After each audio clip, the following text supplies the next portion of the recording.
بسم اللہ الرحمن الرحیم۔ ہماری نیت کی پیمائش اس وقت ہوتی ہے جب ہم کسی ایسے شخص کے ساتھ بھلائی کریں جو ہم کو کچھ بھی نہیں دے سکتا۔ جہاں لوگ ڈاکٹر کو زیادہ محترم مانیں وہ بیمار ذہنیت کے ہیں، جہاں لوگ جرنیل کو زیادہ محترم مانیں وہ شدت پسند وحشی ہیں، اور جہاں کے لوگ سب سے زیادہ استاد کو محترم مانیں وہی حقیقی تہذیب یافتہ ہیں۔ جو شخص روکھی سوکھی کھا کر بھی مطمئن رہتا ہے وہ سب سے زیادہ دولت مند ہے، کیونکہ اطمینان فطرت کی سب سے بڑی دولت ہے۔ کبھی کبھی تعلقات قصور سے نہیں، ذہنی فطور سے بھی خراب ہو جاتے ہیں۔ واصف علی واصف نے فرمایا، گناہگار کی پردہ پوشی اسے نیکی پر لانے کے لیے ایک ذریعہ بن سکتی ہے۔ بدنامی بعض اوقات مایوس کر کے انسان کو بے حس کر دیتی ہے اور وہ گناہ میں گرتا ہی چلا جاتا ہے۔ عزت نفس ختم ہو جائے تو انسان کے لیے جرم اور گناہ بے معنی ہو کر رہ جاتے ہیں۔ اولیاء اللہ محبت سے گناہگاروں کی اصلاح کرتے رہے ہیں۔ مظلوم کا مذہب اور قوم پوچھے بغیر اس کے حق میں کھڑے ہو جاؤ۔ رزق اور موت کا خوف نہ رکھو، یہ اختیار صرف اللہ کے پاس ہے۔ بے شک نہ کوئی تمہارا رزق چھین سکتا ہے اور نہ ہی موت دے سکتا ہے سوائے اللہ تعالیٰ کے۔ مرد اگر دیندار ہو جائے تو دین گھر کی دہلیز تک پہنچ جاتا ہے، اور اگر گھر کی عورت دیندار ہو جائے تو دین نسلوں تک پہنچ جاتا ہے۔ منفی سوچ غلط نمبر کی اینک کی طرح ہی ہوتی ہے، ہر منظر دھندلا، ہر راستہ ٹیڑھا اور ہر چہرہ بگڑا ہوا ہی نظر آتا ہے۔ جو شخص ہمیشہ نکتہ چینی کے موڈ میں رہتا ہے اور دوسروں کے نقص نکالتا رہتا ہے وہ اپنے آپ میں تبدیلی کی صلاحیت سے محروم ہو جاتا ہے۔ انسان میں ایک قیمتی چیز ہوتی ہے اور وہ ہے احساس، اگر یہ اس میں نہ ہو تو پتھر اور اس میں کوئی فرق نہیں ہے۔ شیخ سعدی رحمۃ اللہ علیہ نے فرمایا، آپ کے اخلاق کی قدر بھی لوگ اس وقت کریں گے جب آپ کے پاس دولت اور طاقت ہو۔ غریب کتنا ہی خوش اخلاق ہو، لوگ اس کے اخلاق کو اس کی مجبوری سمجھتے ہیں۔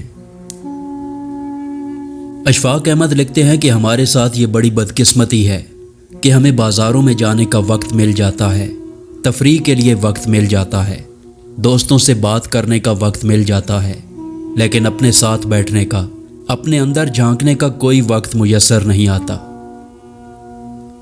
زندگی کے ہر موڑ پر صلح کرنا سیکھو، کیونکہ جھکتا وہی ہے جس میں جان ہوتی ہے، اکڑنا تو مردے کی پہچان ہوتی ہے۔ حضرت علی رضی اللہ تعالیٰ عنہ نے فرمایا، دنیا میں وہی لوگ سر بلند رہتے ہیں جو تکبر کے تاج کو دور پھینک دیتے ہیں۔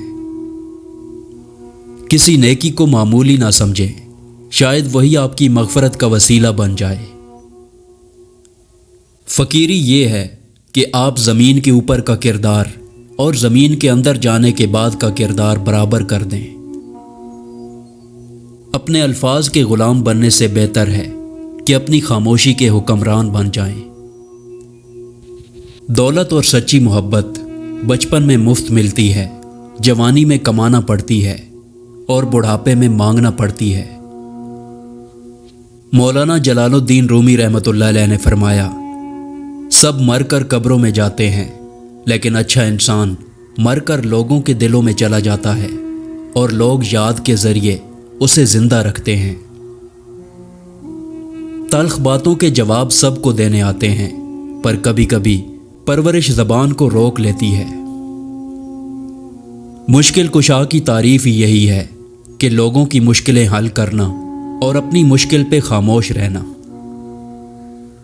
بات کو پہلے سمجھیں، سمجھنے کے بعد عمل کریں۔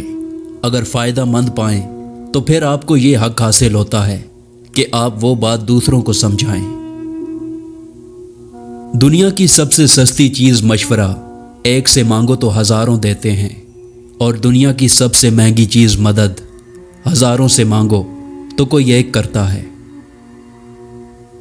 واصف علی واصف نے فرمایا، اپنے علم کو عمل میں لانے کے لیے یقین کے ساتھ ایک رہنما کی بھی ضرورت ہوتی ہے۔